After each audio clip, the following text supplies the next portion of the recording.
builds up inside. Tried so many times to imagine that you're here. Pretend you're coming back, pretend that you're still near. But there's no use now, you've moved on. But just remember this, you got a piece of my heart. So please remember me, my love. Don't ever wash away those tears we both cried. And as we go our separate ways, I remember you each day. And maybe one day you'll return with my broken heart. Another lonely day, another sleepless night. I wonder what you're feeling and who's now by your side. I wish I could have changed the way the story goes, rewrite my life with you, and whisper one more time, amore mio, sei tu. 'Cause it's not easy to move on while I'm still so lost in you. You've got a piece of my heart, so please remember me, my love. Don't ever wash away those tears we both cried. And as we go our separate ways, I remember you each day. And maybe one day you'll return with my broken heart. This part of mine belongs to you. You're so deep inside my soul. When two hearts beat as one, don't ever let go.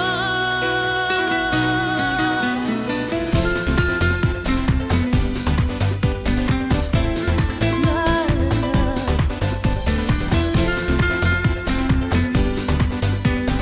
Baby, just remember this. You've got a piece of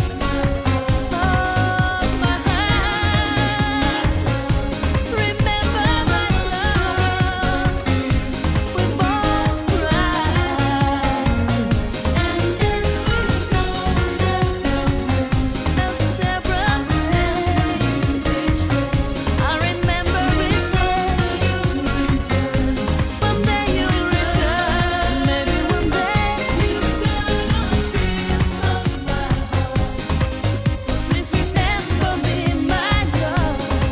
Don't ever wash away those tears we both cried. And as we go, so never wash away those tears. Each day of my life, one day you return, one day you'll return, you stay in my life. Here comes the sun, doo-doo-doo-doo. Here comes the sun, and I say it's alright. Little darling, it's been a long, cold, lonely winter.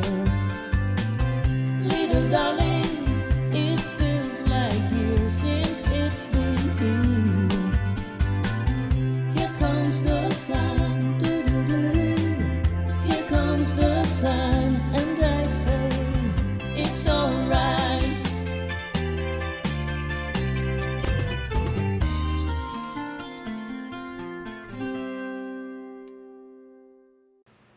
And good afternoon.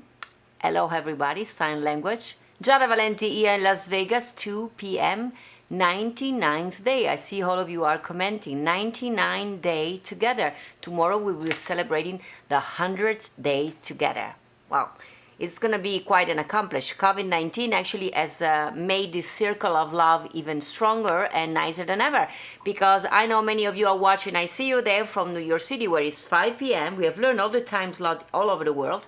I know sono le ore 23 per voi che ci guardate dall'Italia, 4 p.m. for you in Central Time America, And then, of course, 22 for you guys, England and Ireland. I see you. Good morning. I see some Australian people. Is it a 5 in the morning or 7?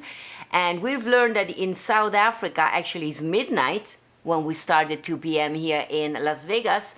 And I think I mentioned everybody. As always, where are you watching from? Let me know. I always see some new people. I see a lot of Vegas people here, Frank and Sal and Diane and Roger. Hey, guys. Joyce there in Australia.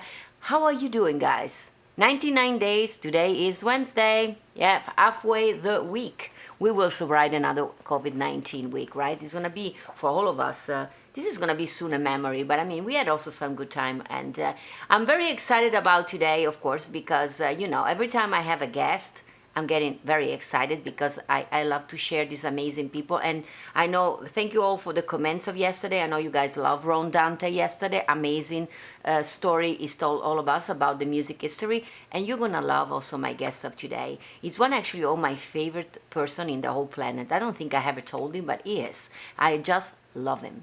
He looks actually like a family member of mine. Probably that's why I feel like he looks like one of my even my mom saw a picture of him this morning. She said, my gosh, he could be family. He looks like my brother. It's true. He looks like one of my uncles. And I just love him because he's funny, he's kind, he's nice. So Steve Solomon. I've been bragging, the whole week.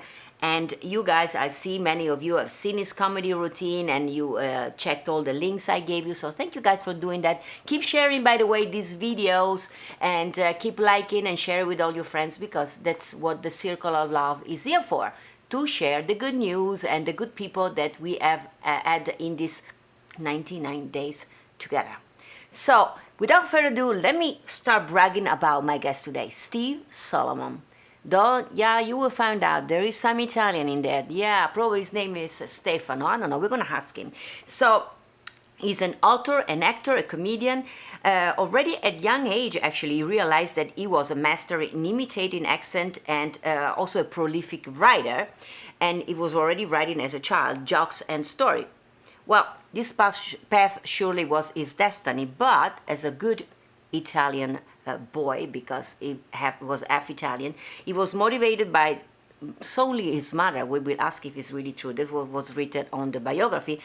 The mother had a desire to have him have a real career, like a teacher, a government employee, a butcher, macellaio. So Steve became a physics teacher and eventually an assistant superintendent of schools on Long Island, New York. Yes, Guy, a lot of you in Long Island there. He loved teaching, but he couldn't deal with the bureaucracy and the politics. So he left and his academic career, and he started to have a little short business adventure. We will ask you how it was. But after a roller coaster of live events, he finally turned his attention to his talent, the love for making people laugh. And boy, does he has a talent for that. As Steve puts it in his own words, he said, I decided to follow my heart and become an impoverished comedy writer. This is funny. A writer and a performer. And the key word was impoverished. We will ask him why. Of course, the struggling artists we all are. Motivated by his new manager, Abby Koffler, which is also a dear friend of mine, Steve created his first show. I think he was around 50 years old, 50 years young, I should say, entitled My Mother is Italian, My Father is Jewish, and I Am in Therapy.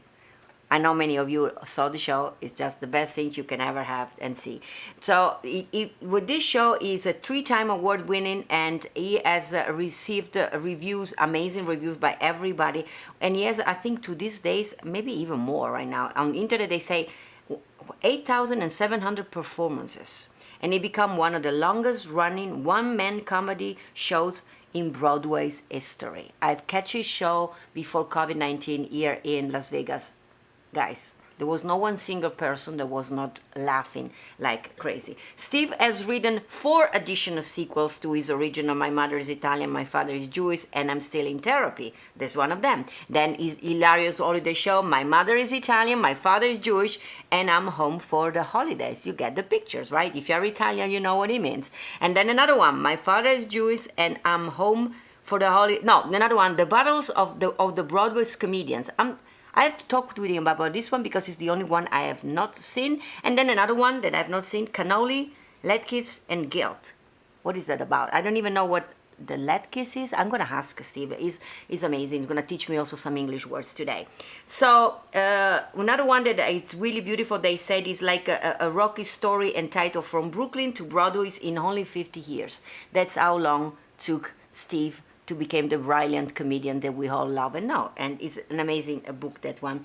Of course, before COVID-19 happened, unfortunately, it happened. Steve was touring the United States, Canada, and South Africa, and have received critical acclaim, including winning the Connecticut Critics Circle Award, the San Francisco Drama Desk nomination. I know there are people from San Francisco there. Broadway.com said best new off-Broadway play, Broadway World and audience favorite play. Well, he has a brand new book we'll be talking about. It's called, you're gonna love it, Political Correctness and Other Forms of Insanity. Is that funny or what? Already the title is engaging.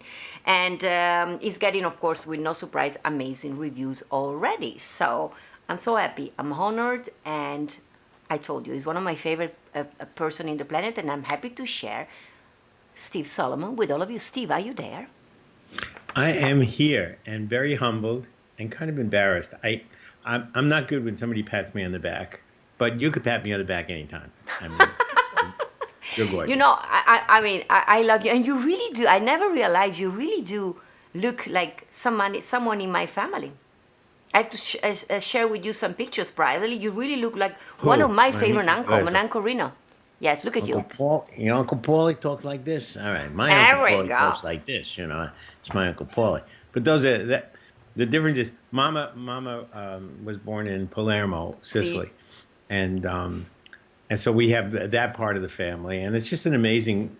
It was an amazing thing. Everybody asked me, Giada, when you grew up, how was it growing up in those two environments? It's very interesting. I tell it in the show. I say, half my family was Italian, half of them were Jewish. My Italian cousins belonged to a gang, the Warlords. My Jewish cousins belonged to a gang, the Landlords. It was very interesting. I learned differences. I learned growing up that, for example, when Jewish people talk, they ask questions. Why? How come? How much? When? Who? What? Where? How? My Italian family, we don't know nothing. We didn't see nothing. We don't know.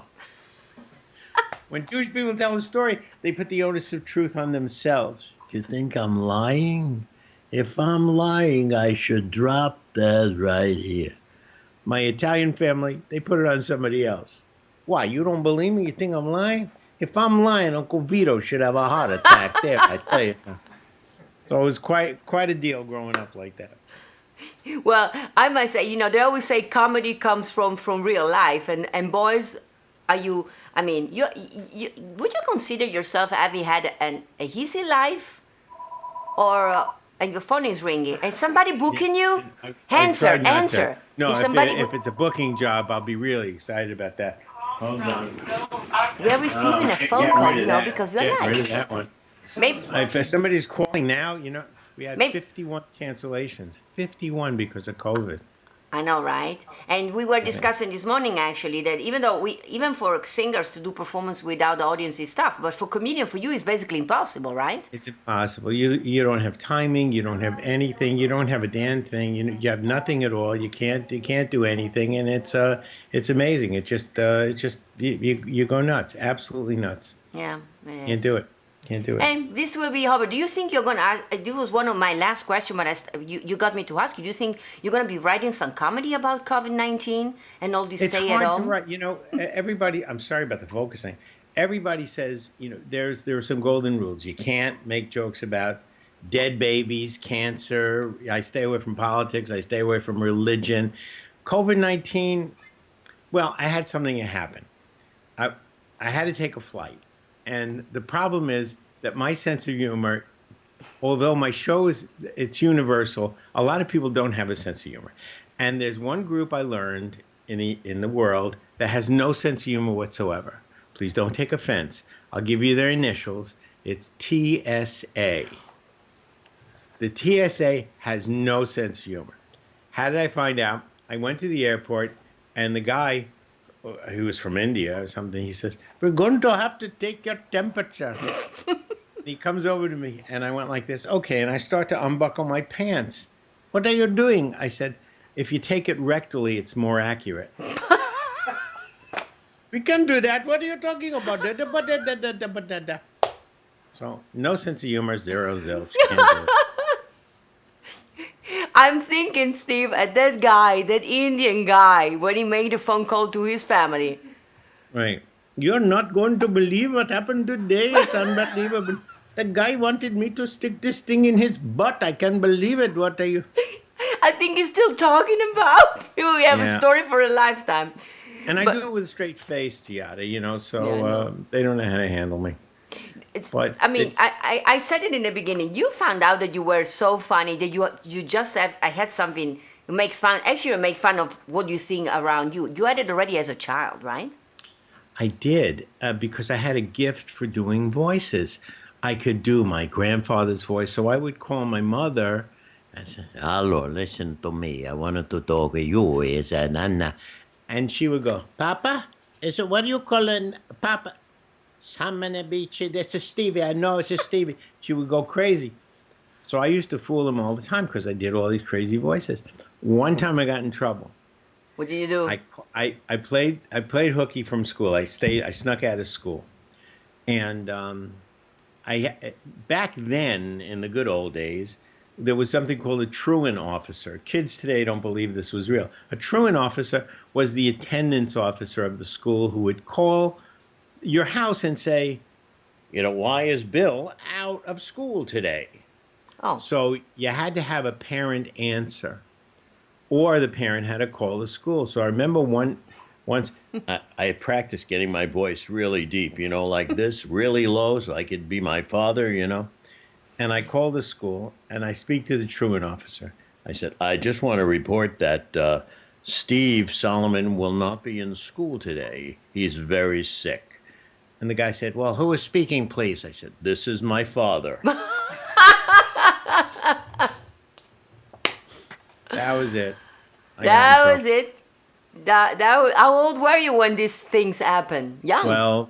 12, 13. Unbelievable. I always got in trouble. That's fantastic. But I mean, I want. So you were born in which part? I mean, you were born on the East Coast. Which part of New York were you born? Because we have I a was lot of New born York. in Brooklyn, New York. Brooklyn. Brooklyn, New York. Got a problem with that, lady? Huh? Not at all. Brooklyn, New York. The place I like. New Yorkers always say they're not tough. I said, yeah, but if you spend time in New York and you walked over to somebody, you say, "Excuse me, do you have the time?" "What? I bought a watch so I could tell you the time." And that's the way. That's the way they are. I mean, you're now in Florida, I know, and so you don't live in New York, but you go often to New York. Do you think that everything has changed over there? The little neighborhood where you grow up, can you see the difference in? I mean, No, the neighborhood I grew up in is still mostly Italian and Jewish. Really, Oh. it's amazing. I got a phone call here. I got to get rid of it. Yeah. And it's still the same, absolutely the same. oh, that's amazing because I always wonder. I had many guests that are from the East Coast, and they said that growing up in New York at the time was much better than now. Now it's more touristic and busy. So, and it must have been beautiful, your life. Yeah, as a child. Sheepshead Bay was a nice little Italian fishing community. It still is a fishing community. And it looks very much like the way it was. On Saturday mornings, my Aunt Millie across the street, Aunt Millie Panarella, she used to take me by the hand. We used to walk 2 miles to go down to Sheepshead Bay and wait for the boats to come in. And then she would buy eels right off the boat, and we'd put them in a bucket, and then we'd walk all the way back at home. The one, and you probably know this because of your background, the one time I really got scared about my little Aunt Millie. She talking like this about Aunt Millie. She says, "Someday I'm going to raise my fist to punch you."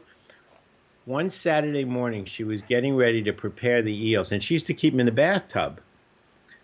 And I couldn't figure out how she was going to prepare the eels. This little tiny woman went over there, picked up an eel, and swung it like a baseball bat against the wall, killed it instantly. I looked at her, I went, "Maron, I don't want to get involved with this lady ever again." Oh, did she scare the heck out of me? So that's the way I grew up. The Italian women are tough, eh? So I mean, you went into comedy is your talent. storytelling, comedy writing. But then you yeah. you listened to your mama. It was through the story, and you decided to become a teacher. It was secure. Yeah, an actor, an artist, it wasn't secure. Yeah. And when I once told my mother that I wanted to be an entertainer, I might as well have told her that the Pope was Jewish because she went nuts. You know, that's a, so you're going to be nobody. You're going to go from somebody to nobody. That's what you're going to do for me. You're going to be a nothing, a jedrul, a gagutz, a stunar, a svachim. That's what you're going to do. She started going crazy. So I went to college to I became a physics teacher. And then that dumb thing, I went into a PhD program to become a superintendent of schools. I became an assistant superintendent of schools, but I couldn't take the politics. I can't take bureaucracy. I can't take rules for the sake of rules. And I used to make jokes about it. And these people would just, well, do you think that's humorous, Mr. Solomon? We don't think that's humorous. So, you know. So I couldn't take it. And you left it, but I mean, was your mother able to see the success you have achieved later, or was she already? Yeah, on Broadway. In fact, when she was interviewed by one of the Italian networks, they said, what do you think of your son making fun of you in the show? She said, well, at least he made me famous. What do I care? Leave me alone. I got to go. That was her attitude.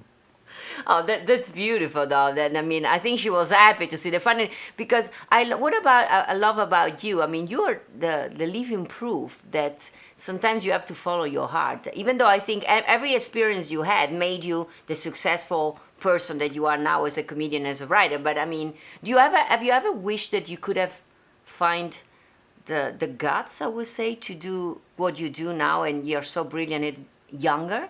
Maybe you would. I wish I could have done it younger, but it's readiness. I just the people I met, Abby Koffler, Kenny D from William Morris, the people I bumped into who helped guide this whole path.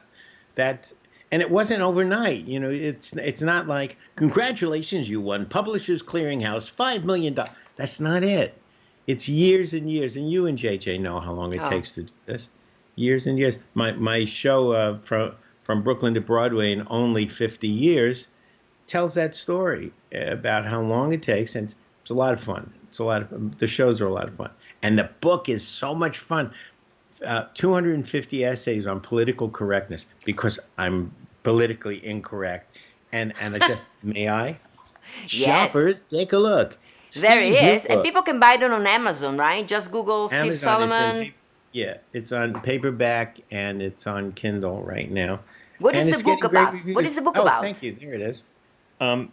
It's 250 essays about me essentially against the world and political correctness and why it makes me crazy, and in general, the things that everybody goes through on a daily basis and makes them nuts. And the essays are funny as heck, really funny.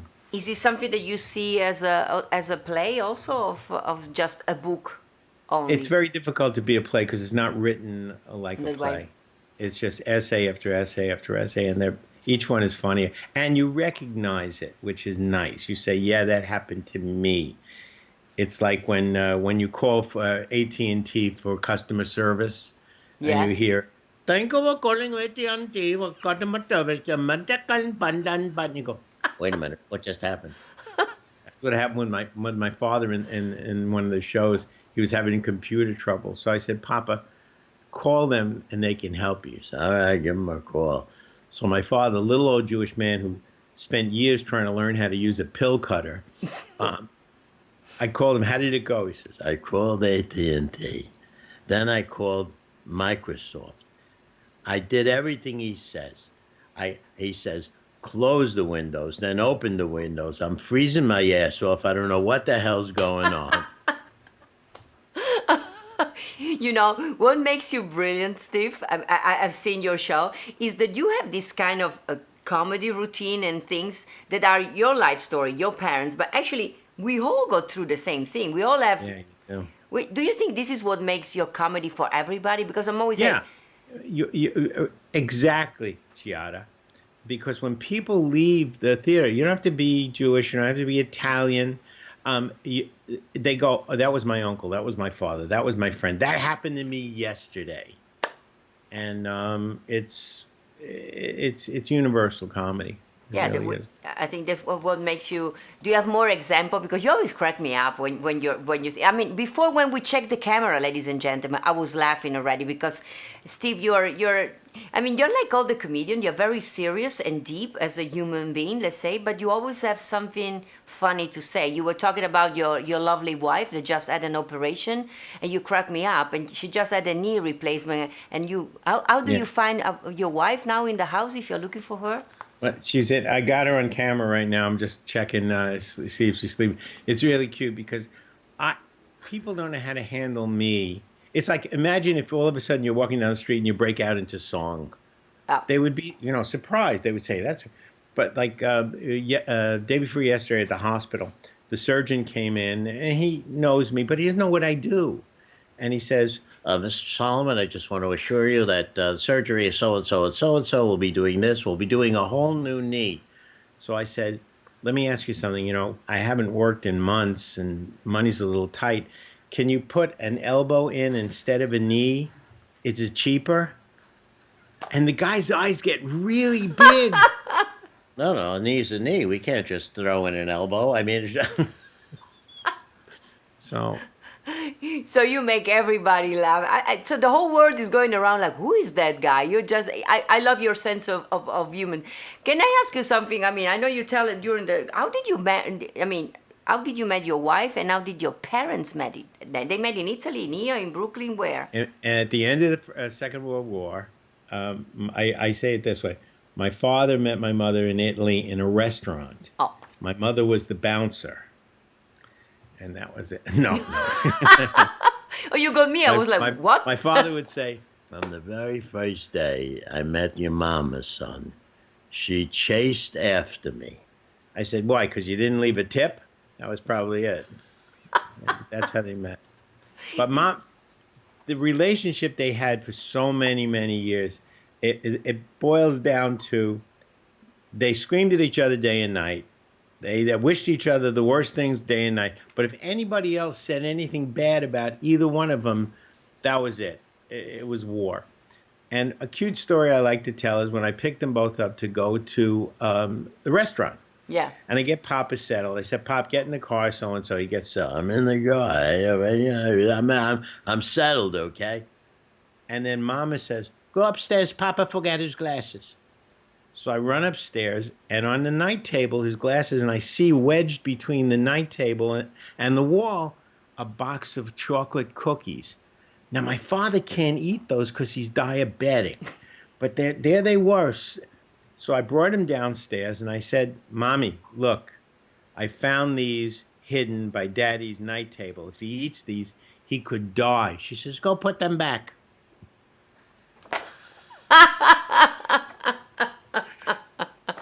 I never know where the punchline goes with you. I have a question because I had a few other comedians, and do you think being what makes a comedian great and what makes a comedian amazing like you? Is the timing, the jokes? What is it? Can you learn? Yeah, you have to practice. You practice timing, and it's mostly surprises. Yeah. The last thing you say has got to be the surprise, which shocks people. It's like in one of the shows, I say, my ex-wife, she wanted to have our second child underwater. She said it's much less traumatic for the baby. It was pretty traumatic for the other people in the hot tub.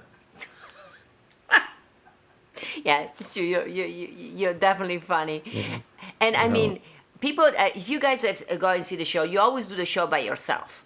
It's very intense. How do you prepare? And I mean, how do you memorize all the things and keep the stamina to do it's 2 hour long, the show? Yeah, and an hour 90 minutes plus intermission, each one of the shows. Look, it's a light switch. You're a performer. When the switch goes on, it's boom. The problem we have is that I'm always rewriting. And when I'm rewriting, I change the script. When I change the script, we have new stuff going on. Oh, that's from the Kravis Center, the Performing Arts Center in Palm Beach County. Look at I that. love that place. It's really nice. Yeah. And if we make changes, then I gotta need to know where the changes are, because the lighting is different. The sound, the cues come in at a different time. Of course, it's a play. Yeah. The audience can't know it's a play. They think they're just sitting and chatting with me, and that's the art of what we do. Yeah. That was, oh God, that's when I was 300 pounds. Yeah, I want to That's say from- you got skinnier. But this is Yeah. I lost 80 pounds. I was tired of blacking out when I tied my shoes, so that was it. I'd go down, they go, okay, I'll be right back. Okay, I'm going over. And that so was it. yeah, Steve has a joke for everything. Yeah, you're amazing on stage. I mean, I would say to everybody, I mean, I've seen many play, but I really enjoyed yours because I had some people that were on the table next to me here in Vegas. They have no, they were just here for gambling. They had no idea who you were, and I was observing there. I think they were German. They were not even American. Steve, they were laughing from the first joke to the last one, but very loud. And sometimes I was like, "Hey, ladies and gentlemen, I'm listening here." So you really are amazing. But I was also noticing that, I mean, it's very intense because you are there. Okay, you have, and you also have the time to come out and cheer the people. And I have a question also for you. I mean, do you think that are you grateful to your fans? I mean, I'm nobody without them. yeah, right. I'm nothing. I just I need them. Except for the bastards that sit in the first row, the ones that sit with their arms folded, going like this. Guy, yeah, make me laugh. Go ahead. There's always somebody who's sitting there who's got a hemorrhoid the size of a grape, who just doesn't want to have fun, And what happens is, and you're a performer, you know this, you look down and you see them, then the 2,000 people in the audience disappear, and that little SOB is just looking at you, and you're going, what can I do to make him laugh? Nothing. He doesn't want to be there. And that's what you have to train yourself to look beyond them, because they're not going to be happy. And that's what I work on in every show. I mean, I can hardly believe, Steve, that somebody cannot laugh at your jokes. But growing up, who were your idol?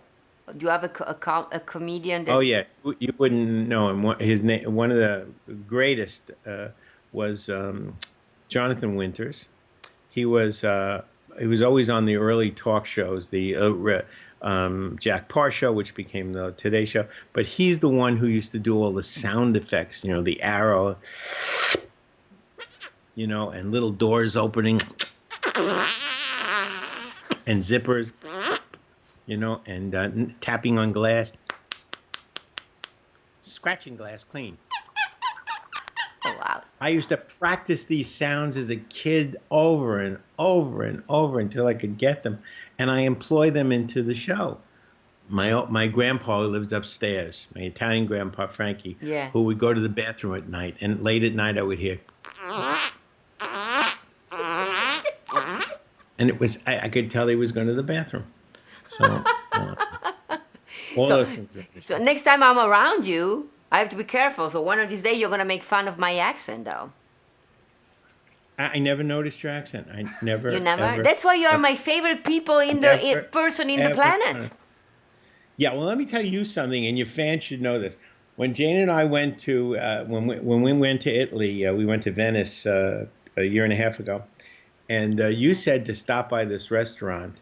I forgot the name of the guy. It was right on the canal. Ai Tre Archi. Yes, yeah. And we called up, and when I mentioned your name, it was like Santa Claus came to town. More bread here for you. Everything, Giada Fantastico. Oh man! So you met Andrea.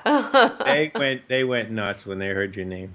They're wonderful people, and I mean, of course, I said that you were a big show, that they have to treat you with red carpet, so you were well introduced.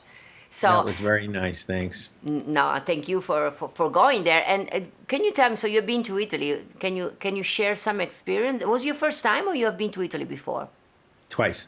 Twice. What else? So Venice and where? I wanted to find my mama's house in outside of Palermo, So it was really cute because we did a bunch of videos on it, and every house that we found from the 1500s, I would go over to it, and Jane was filming, and I would say, "Okay, this is my mother's house. I'm really emotional right." No, wait a minute, this isn't it. No. It's a couple of blocks down. And so every house we'd stop at, I'd start to cry, and people would look at me, and it was really cute. We never found her house, but it was beautiful going through the little villages. Did you Yeah. I ask all the people, did you feel like something special about being in Italy? Did you feel like you belong there? Yeah, I did. I really did. It was very natural. It wasn't like I was a tourist, especially. But then again, those little villages, they don't treat you like tourists. You know? So hey, yeah, they put a thing in about that. Everybody's hugging you, and I'm thinking, did I bring enough Purell with me? You know? Right now, I mean, can you imagine though, Steve? I mean, already a year ago, we were not thinking about Purell. We were not thinking about social distancing. This has been like a life change that, I mean, who would have thought that this would ever happen? No, I couldn't.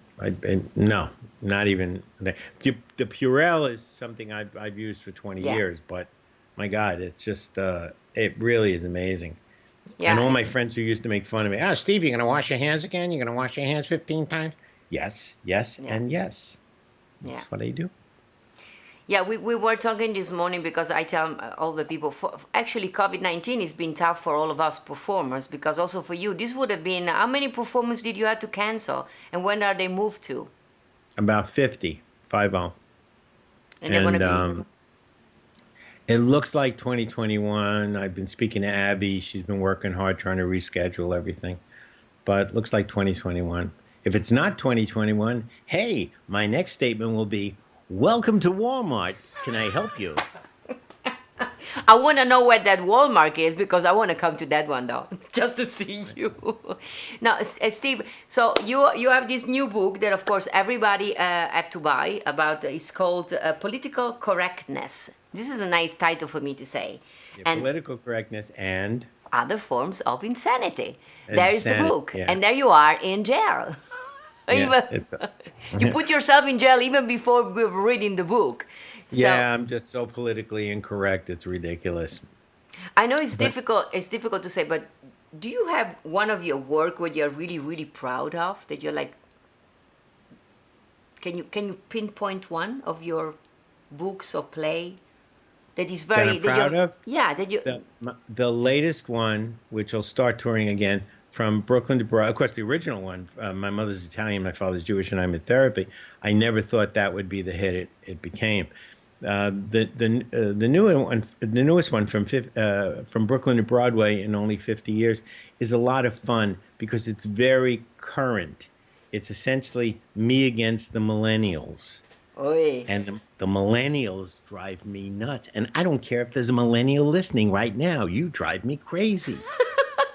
I talk about my millennial nephew. He knows everything. Can't tell him anything. He knows everything. I said he's brilliant. He's got a bumper sticker that says, "Millennials are the intellectual future of tomorrow. You're following one now." He put it on his front bumper. Okay. Jadrol, gaguts, stunad. So we have to see this one. Any plans, Steve, of bringing that any of this show to Vegas? Yeah, we're still, believe it or not, I spoke to Abby. We're still scheduled for November, coming Okay. back to Vegas at the South Point South Casino. Point? Yeah, Which 'cause one of your play? I don't know. I think the original one. Yeah. Because I was Yeah. very sad that I missed last December. You brought to Vegas the one, Yeah. The holiday the play. holiday one that I missed. But Yeah. what can I mean? I would just say we have people watching from all over the world. Have you ever been also to Australia? Have many people there in Australia watching? No, we did South Africa for 3 years. And that was great, trying to do their voices, you know what I mean? Like that, South Africa. That was cool. 3 years, another actor we hired did that. And Canada, always do Canada. but I've been trying to get into Australia. We can't get in, can't get down under. You know what I mean? You can get not yet, not yet. I mean, I think Not yet, when but we're COVID-19 is looking gonna at be it. over. Yeah, the world is ours. It's Let's true. tour. It's the Giada and Steve show, and here they are, the star of our show. Yeah, I can do the musical intermezzo. When you change your clothes. First, when we went live, he said, "Oh, I didn't put so much makeup like you." I said, "Thank God, Steve, you didn't do it because you could have gone in a different direction if you put makeup on." So, No, I'm a little red right now because I'm constipated, but otherwise I look great. is the COVID-19 live?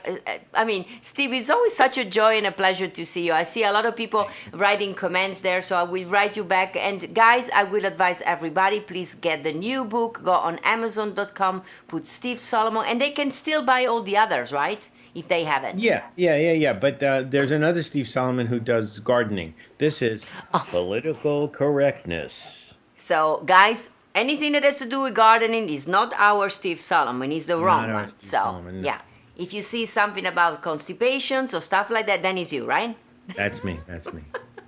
Steve, I thank you from the bottom of my heart. You know how much I love you. You are a joy on Thank you, stage, Giada. off stage. Keep staying over there in Florida. And Thank I you. really hope that I will be able to see you soon for a real hug. I hope this fall comes around, and you and JJ stay safe. And thank you for inviting me to your You show. too. No, thank you for being with us and to keep being brilliant and keep making us laugh because we need this more than ever now. Okay, bye to everybody. Bye. We love you. And that was Steve Solomon, not the gardeners, the one that make us laugh. Was it fantastic? I see you guys are laughing and writing millions of comments that I will pay attention as soon as I go off line. I want to thank Steve. Steve has been, I mean, I knew his comedy act before I met him, and then I think I met him. How did we met him, JJ? Just through Abby? I think you went through Abby. Through Abby, and I made him once, and I told you he's one of those people that you cannot stop by loving him instantly. And as I told you, I mean, he really looks like somebody from my family. Maybe we are related. I don't know. You know that I'm always make fun with my Jewish friends that I may have some Jewish in me myself. So maybe I'm also half Italian and Jewish because the jokes he tells, it's really me from beginning to end. So you know, my Jewish friends, they know what I'm talking about. So I'm gonna read all your comments, and everybody say hello to Steve. I wanna thank Steve, and of course after the interview, we do it every day, 99 shows together. Tomorrow is going to be the 100th Giada Lives non-stop every day. And you know me, I'm not going to be stopping the show, so don't get sad or upset.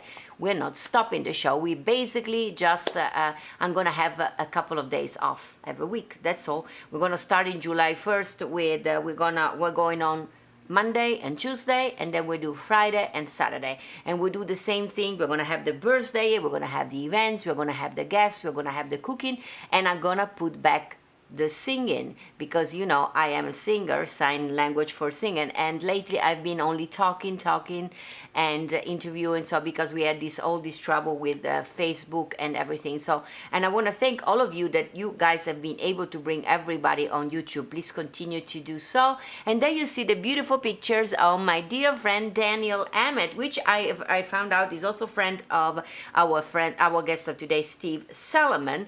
And with Daniel we are going to get together this Friday, actually. Only 2 days to go. I know many of you were doing the countdown already weeks ago when we announced it. 2 days to go, Friday night, actually Friday noon for us here in Las Vegas. 2 shows. One is at noon here in Las Vegas, 3 p.m. for you guys on the East Coast. And then we do a second show, slightly different, at 6 p.m. together with Daniel at the Space. So it's a pay-per-view show, which means you have to buy your ticket in advance, and then when you have your tickets, you can watch the show on a link live, or good news, they did it only for us at the Space. I asked because many of you wanted to see both the show, but you already knew that you were not at home for one of the two, or if you are in Europe, it was like at 3 in the morning. So we made possible for you, if you purchase the tickets before showtime starts, you're going to be able to have 24 hours the time to see the show. And this morning I got a message from our Giuseppe Rainone, they also bought the second one, and he said, because now I know I can watch it the day after. So, and many of you, actually, I noticed some people even bought 4 tickets. Some of you ladies bought 4 tickets. Why 4? Because they said, we want to watch it one live, because you can see it only once. So he said, I'm going to watch one live, and then he said, I'm going to watch it on repeat in the next 24 hours. So they get to see the show 4 times. You girls are amazing. I know that there are some other people out there that would love to buy tickets, like I know Alejandra, I think she's there. She's a wonderful teacher from Uruguay, but apparently $25 is a lot of money for there in Uruguay. So I said, and I hope she's going to find a miracle and a way to be with us. But she's nevertheless always with us here on the Circle of Love. And so you know me, I'm always trying to include everybody. I see all of you there writing things. Giada Valenti, you deserve a rest. Thank you, Sal. Sal, you know, every day this is it was amazing but tiring. You saw that every day I started to get more tired. But hey, no time for sleeping until Saturday. And talking of which, we are going to do the events and the birthday of the day. Some very special one today, thanks to our Doug Hartline. There it is. That is there from Sacramento. Here we go. First of all, let me start with something personal. I want to first, because she may be there watching, I want to give shout out happy birthday to a very dear friend of mine, Miriam from Los Angeles, Miriam Bell Garfield. It's her birthday today, so happy birthday to you, dear Miriam. Happy birthday to you, happy birthday to you, happy birthday, dear Miriam, happy birthday to you, and many, many more. There is me, Miriam, and of course we are at the Martini in the Morning with Brad Martini, the famous radio show that they do together, Mother Miriam and Brad in Los Angeles. And that picture actually was maybe a couple of weeks before COVID-19 happened. I see some of you watching for the first time. I'm Giada Valenti and I'm in Las Vegas. Some people were watching. I am Italian, born and raised, that's why this accent. But of course, I am now living in, having my home here in sunny Las Vegas. So happy birthday, Miriam. I know you're watching. Miriam, it's an amazing lady and I love you very much. So happy birthday. This is happy birthday to you. I love you. So let's go to the events of the day. June 24, Wednesday today. 99th episode of Giada Life is going to make history. One day they're going to remember this day. So in 1451, the 10th recorded perihelion passage of the Halley's Comet. Doug, you go for difficult words for me. This is amazing, Doug is saying, because this comet is famous for traveling and returning on its path every 75, 76 years. And it's been recorded for centuries. The famous author Mark Twain, which I do love, was known for saying in 1909 that he came when the Halley's Comet appeared, and because he was born the same year, and with no doubt he would have died when the comet was coming back again. He was right, because he died in 1910, and that's when the comet reappeared. So, Doug, you know me, I have to Google it. So when will the Halley's Comet return? I was wondering, do I get to see it? Maybe, who knows? The Halley Comet next will appear in the night sky in year 2062.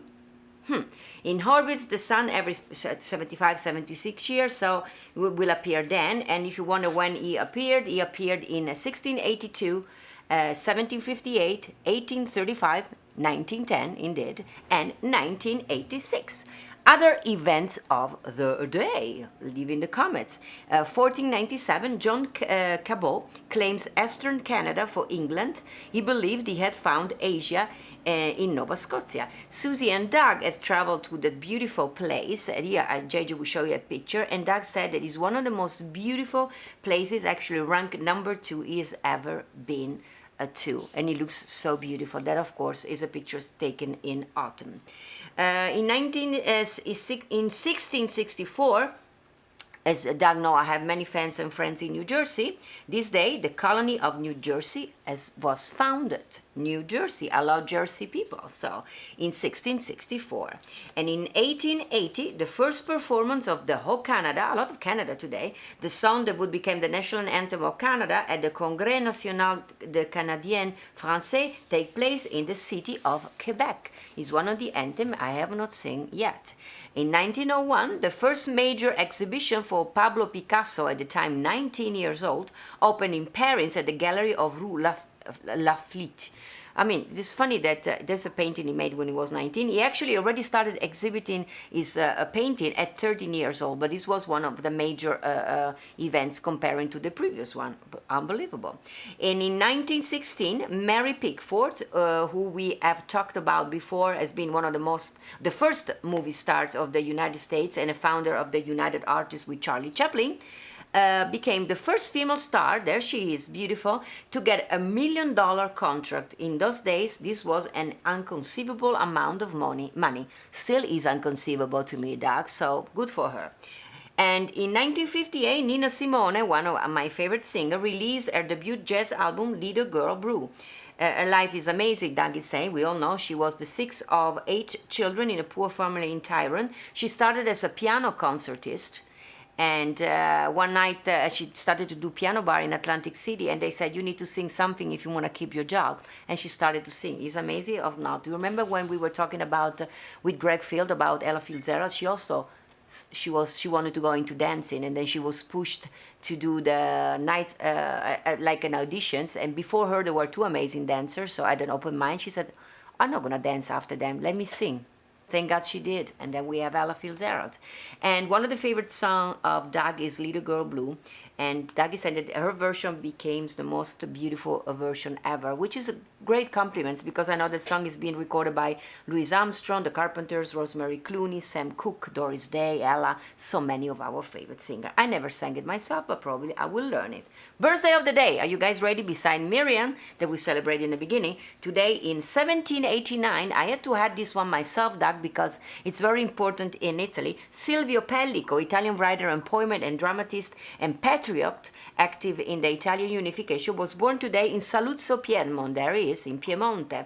He was arrested and imprisoned in Venice in the infamous prison I Piombi. We talk about in one of my episodes, the former prison of the Doge Palace in Venice. You know the famous Bridge of Sighs that JJ said? So the prison actually was one of the worst because, as you can see, that's the Bridge of Sighs in between, and that's the Doge village. That's the entrance of the prison, was under the water. So the winters were very cold and humid, and summer were crazy, and nobody ever escaped by the prison but what is his name, the famous Giacomo Casanova. By the way, I have also another story that I always love to tell, because we all watch now with admiration the Bridge of Sighs, but actually there is a kind of sadness when you go and see the prison. That was basically the Doge Palace, was where the prisoner would get their condemned, so they knew how long they would go to prison, and they were walking through the Bridge of Sighs, going to prison, I Piombi, and nobody ever came out of that prison. That's the bridge, and in the middle of that bridge there is a little hole, windows, where they say the prisoner were able to stop and have a glimpse of the world, of the free world, before they were going to I Piombi, where they would spend the rest of life. As I said, only one came out, Giacomo Casanova, and we all know there is a book and even a movie about it. So if you ever go to Venice, I would say go and visit. It's quite a nice place to see. And it will give you a different idea of why the Bridge of Sighs, Il Ponte dei Sospiri. Oh, the whispering. That was the whisper they were doing when they were living a free life. In 1942, today, let's see what is happening. Michelle Lee, American actress and singer, was born in Los Angeles, California, and turns 78 today. We have a picture. She's been nominated for both Emmy and Tonys and began a career on Broadway. Her earliest appearance was with the Disney film The Love Bug, and she's well known for a role in the primetime soap opera Knots Landing, which I've never seen, but I know her somehow. I know her face. Beautiful lady.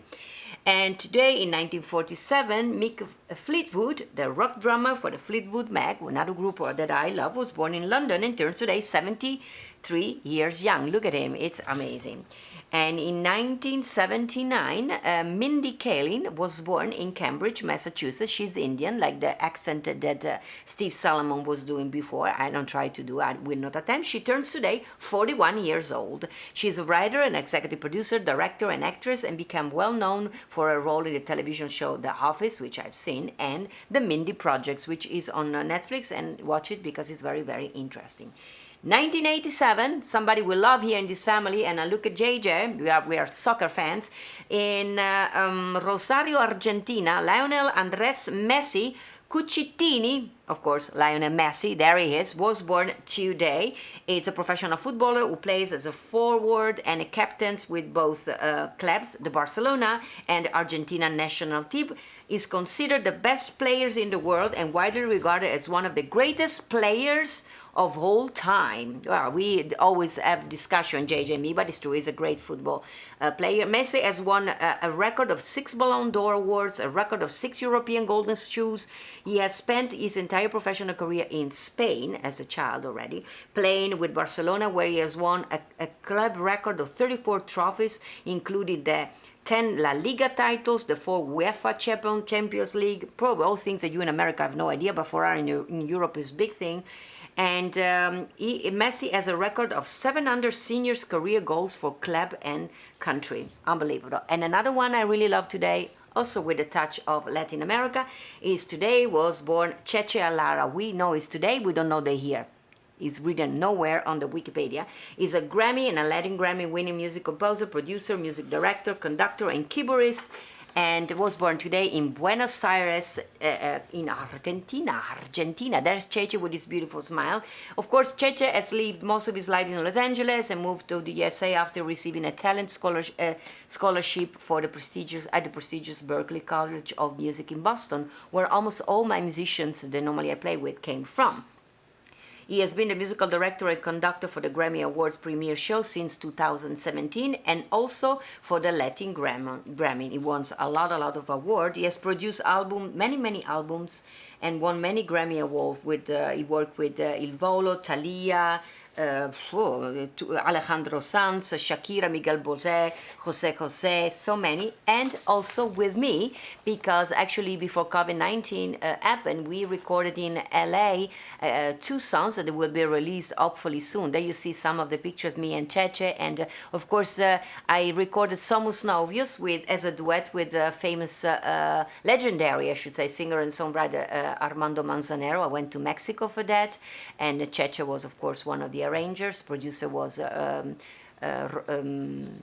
Rodrigo Rios, and of course you see pictures there. I have some amazing musicians, Nathan East, it was an unbelievable. And then the second song we recorded, I know some of you were wondering, is Time in a Bottle of Jim Croce, which we recorded also in Spanish for the first time, so I cannot wait to have that music ready for you to listen. Hopefully, we always say by the end of the year for sure, because I mean right now we cannot even go to LA to record, so who knows, hopefully soon. 99 episodes. The guest of today was amazing. I feel like I've been talking for 3 hours and I have to rest my voice because this coming Friday I'm gonna have 2 concerts to do, 2 pay-per-view concerts with my dear friends Daniel Ahmed. We saw each other also yesterday to go through the harmonies and all the things that we will be doing together. And it's gonna be 2 shows live streaming here from Las Vegas, one at noon, 12 p.m. and the other one, as you see on the flyer there, at 6 p.m. Tickets are $25, so if you purchase your tickets before showtime starts, you're gonna have 24 hours to watch it then from your home at whatever time you want, so 24 hours, but you have to buy the tickets in advance. I keep saying that because some people in my family, they say, oh, okay, so we're gonna watch on Saturday. Yes, but you have to buy the tickets on Friday. So I wanna make clear that nobody's gonna be disappointed. I have to say that most of you have already bought the tickets and you guys are amazing, and most of you bought tickets for both, which I'm very grateful, because you know, I mean, it's like something that, a risk that we are taking with Daniel, but I know you're gonna be with me. You are my circle of love. Thank you also to Antonio Argentieri that I see there for keeping promoting the concert all over. He's going to promote his dessert, his cakes. He also stopped in me and Daniel. Guys, I love you. I keep seeing only the picture. Somehow I see myself back. Guys, I do love you. I'm going to be seeing you tomorrow. I want to thank also Diane and Sal Fiorentino for everything they've been doing, and Roger Scallion, and each and every one of you, actually. You're all being amazing to me. I'm going to see you tomorrow for the 100th episode, 100. Can you believe it? It's going to be, I don't know what is going to happen, but we will be celebrating. So guys, I love you. I'll be seeing you tomorrow, same time, same place. Giada Valenti here from Las Vegas. Vi voglio bene e ci vediamo domani. Ciao! Hey everybody, Daniel Emmett here from America's Got Talent. And Giada Valenti from the PBS special From Venice with Love. We are so excited to be coming live to you from Las Vegas on Friday, June 26th with our concert, Close to You. We will be doing 2 live streaming concerts. That's the right. first one at what time? First one is at noon Pacific, so that's 3 p.m. Eastern for you East Coasters out there. And the second? 6 p.m. Pacific, 9 p.m. Eastern time. And both shows are going to be completely live. To get your pay-per-view tickets for these live stream concerts, make sure you visit www.thespacelv.com. They don't have to worry if they purchase the tickets in advance and then they cannot watch because... That's right. Even if you purchase a ticket but you can't join us right at noon Pacific or 6 p.m. Pacific, you will have 24 hours to use your live stream ticket. You can watch it anywhere. On your phone, on your computer, in your backyard, in your living room, wherever you want. We get to be close to you on Friday, June 26th, and we cannot wait. Oh, sure. And they can watch from wherever they are in the world. Absolutely. Anywhere you are in the world, we get to be close to you. Can't wait. We'll see you soon.